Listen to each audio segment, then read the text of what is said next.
Hey, what's up, everybody? True Boxing here. Thank you for coming back to get hit with the truth. So today we are continuing the True Boxing annual top 10s as we are going to look at my number 4 super middleweight in the world right now at 168 pounds, the undefeated contender Bruno Surace. Now, before we get into that, if you could smash the like button, leave a comment, or subscribe to the channel, I really do appreciate any and all support that I can get as I continue to build my channel here. So Surace, talk about a guy that just came out of nowhere in a true Cinderella story. I mean, this dude upset the apple cart like a motherfucker.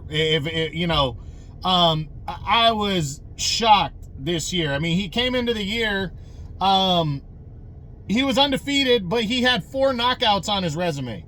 26 years old, but had only fought in France, where he's from. That's the only place that he had fought before, and he was a wild, unknown fighter, and he got a monster opportunity, but it was to be a fucking a tomato can. He blast the guy out of there, get him the fuck out of here. I want a highlight reel. His claim to fame, if all would have went to plan against Jaime Munguia in December, his claim to fame would have been a highlight reel. That's what everybody was hoping for.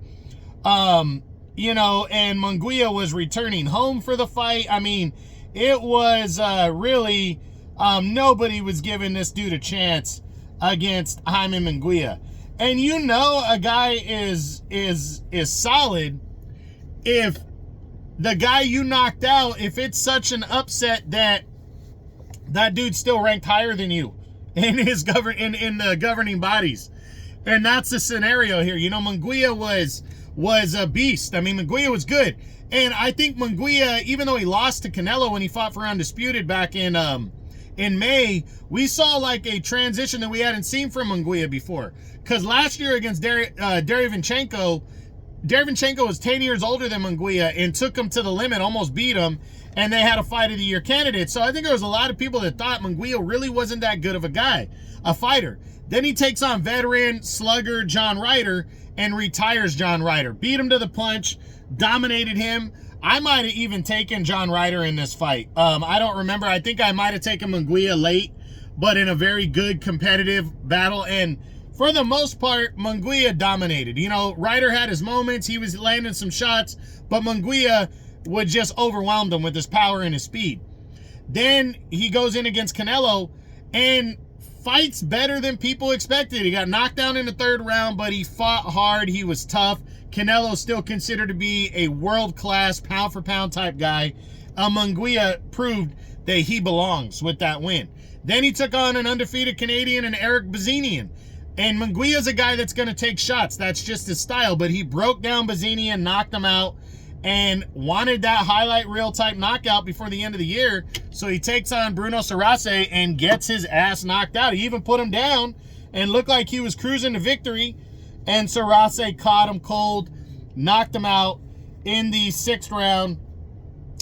And for a guy that only had 4 knockouts in 27 fights, and was undefeated, he scores his 26th victory, 26-0-2, and now only 5 knockouts on his resume. So insane upset right here, likely the upset of the year, and a big win for Bruno Surace as welcome to the party now.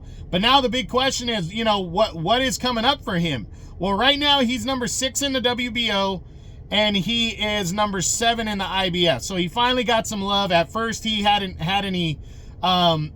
been ranked at all. So it was we really didn't know what was going on with him. The last I heard is that Munguia was trying to that he had a rematch clause. That Munguia had a rematch clause, and he's trying to land that rematch with Bruno Surace. But the thing is, as of 2 weeks ago, there's no deal in place yet for that fight. So I absolutely believe that Surace is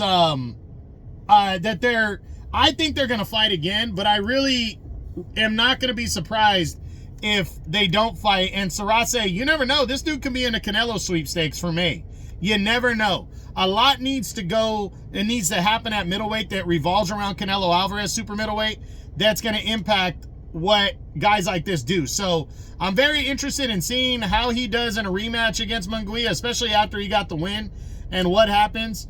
And we'll see. And that's it. That's what I got. That is my number 4 super middleweight in the world right now, the undefeated contender, Bruno Surace.